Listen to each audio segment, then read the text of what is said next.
Albert Einstein once said, everybody's a genius, but if you judge a fish by its ability to climb a tree, it will live its whole life believing that it is stupid.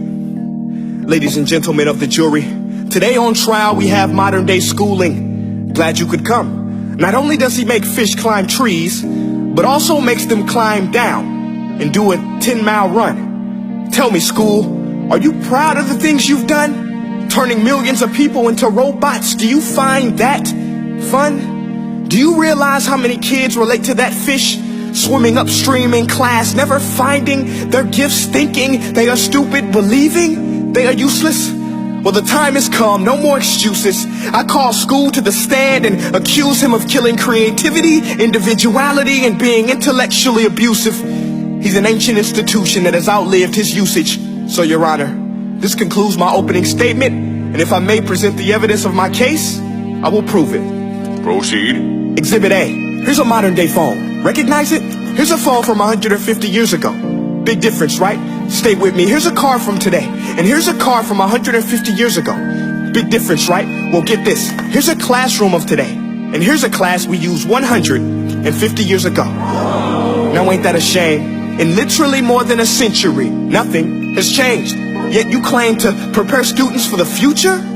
But with evidence like that, I must ask, do you prepare students for the future or the past? I did a background check on you and let the record show that you were made to train people to work in factories, which explains why you put students in straight rows, nice and neat, tell them sit still, raise your hand if you want to speak, give them a short break to eat, and for 8 hours a day tell them what to think. Oh, and make them compete to get an A letter which determines product quality, hence grade A of meat. I get it.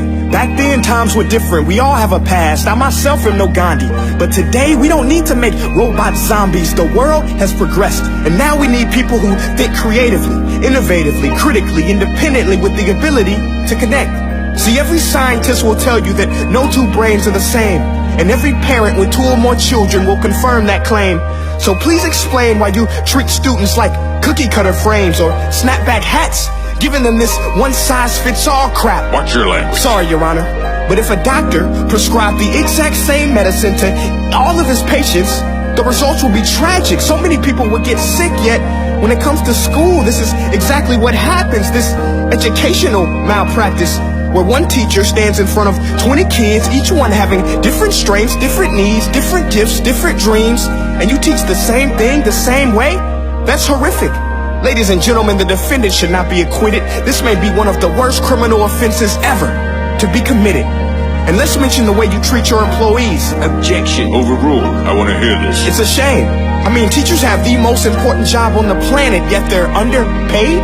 No wonder so many students are short-changed. Let's be honest. Teachers should earn just as much as doctors, because a doctor can do heart surgery and save the life of a kid. But a great teacher can reach the heart of that kid and allow him to truly live. See, teachers are heroes that often get blamed, but they're not the problem. They work in a system without many options or rights. Curriculums are created by policymakers, most of which have never taught a day in their life. Just obsessed with standardized tests. They think bubbling in a multiple choice question will determine success. That's outlandish. In fact, these tests are too crude to be used and should be abandoned, but don't take my word for it. Take Frederick J. Kelly, the man who invented standardized testing, who said, and I quote, "These tests are too crude to be used and should be abandoned." Ladies and gentlemen of the jury, if we continue down this road, the results will be lethal. I don't have much faith in school, but I do have faith in people. And if we can customize healthcare, cars, and Facebook pages, then it is our duty to do the same for education, to upgrade it, change it, do away with school spirit, because that's useless. Unless we're working to bring the spirit out of each and every student, that should be our task. No more Common Core. Instead, let's reach the core of every heart in every class. Sure, math is important, but no more than art or dance. Let's give every gift an equal chance. I know this sounds like a dream, but countries like Finland are doing impressive things. They have shorter school days. Teachers make a decent wage. Homework is non-existent, and they focus on collaboration instead of competition. But here's the kicker, boys and girls. Their educational system outperforms every other country in the world. Other places like Singapore are succeeding rapidly. Schools like Montessori, programs like Khan Academy. There is no single solution, but let's get moving. Because while students may be 20% of our population, they are 100% of our future. So let's attend to their dreams, and there's no telling what we can achieve. This is a world in which I believe, a world where fish are no longer forced to climb trees. I'll rest my case.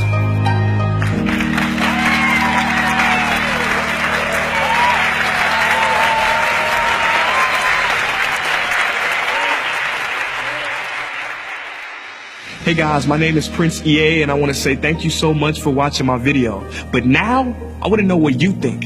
How can we together create a more efficient, effective, and just better future of learning? I want you to visit nestday.com/preorder the future and share your thoughts and ideas on the topic. Peace.